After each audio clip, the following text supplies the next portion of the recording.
Hello everyone, Sebastian Bureau here. So one of the big questions at the moment is where are property prices going in 2019 in the UK? I get asked my views and opinion all the time at the moment. On Friday, a new mentee of mine was asking me that very same questions. If we look at what others say is first, well, last year we had the Bank of England telling us that because of Brexit there could be a very sharp correction in property prices, big decrease, could crash. We've had RICS, the Royal Institute of Chartered Surveyors, telling us that they expect some price correction in 2019, and of course some people say, you know, if the very same persons doing the valuations are planning for price decrease, well, it's most likely to happen indeed.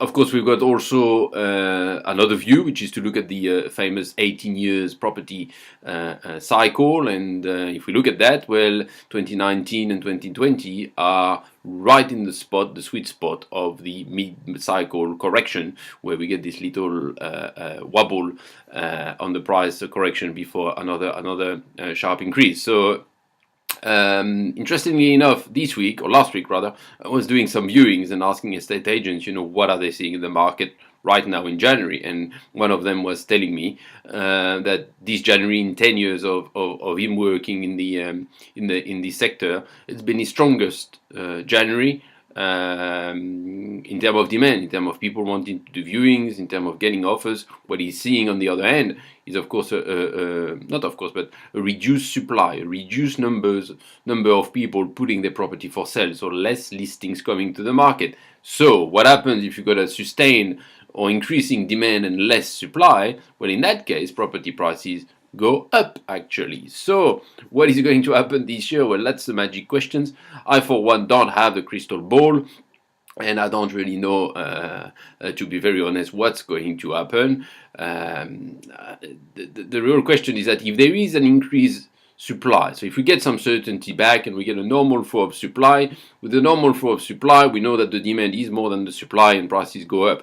So even if we get an increased supply because of landlords offloading their small portfolio or their 1, 2, 3 properties they've got, will that be enough to actually have an impact on the unbalance that there is currently on demand and supply?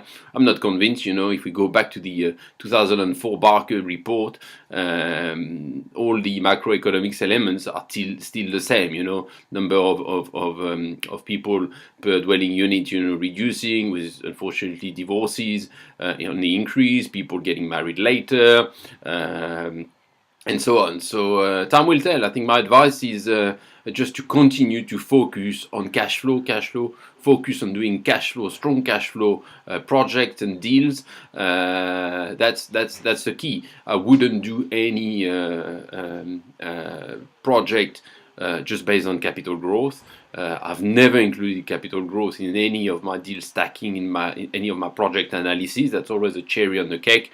And if you're going to be doing any projects like flips, like buy, add value, and sell, make sure you've got a secondary exit to hold the investment that's going to give you a strong cash flow as well. That's absolutely key in the current uncertainty. So anyway, I hope these help slightly. I don't have the answer because nobody's got it actually. Or if there's some say they do, they probably don't know. But so I hope that helps. Focus on cash flow. Careful with capital projects, and but you know what? Why don't you post below what you think could happen in 2019? You know, it would be great to debate actually different inputs. So I look forward to hearing your views on this matter. Thank you. Bye bye.